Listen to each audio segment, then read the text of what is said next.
Numri I rasteve të dhunës në familje në vendin ton ka marrë për masa shqetësuese. Një rast I tillë ka ndodhur në rrugën Sulejman Vokshi në Vushtri, ku një grua e ka denoncuar bashkëshortin e saj për sulm fizik dhe kanosje. Burimet e sinjalit kanë bërë me dije se viktima e këtij rasti është një 24 vjeçare, ndërsa I dyshuari rreth 25 vjeçar.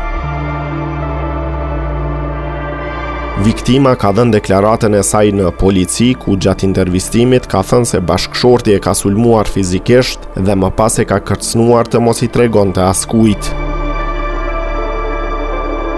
Sipas saj, burri e ka goditur në dorë dhe e ka kanosur me fjalët: "Nëse e lajmëron dikë, do të mbys." Nga ana tjetër, I dyshuari e ka mohuar akuzën duke pretenduar se bëi fjalë vetëm për një debat mes tyre.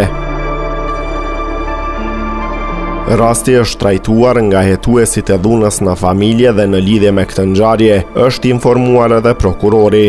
Me urdhër të tij, I dyshuari është ndaluar për 48 orë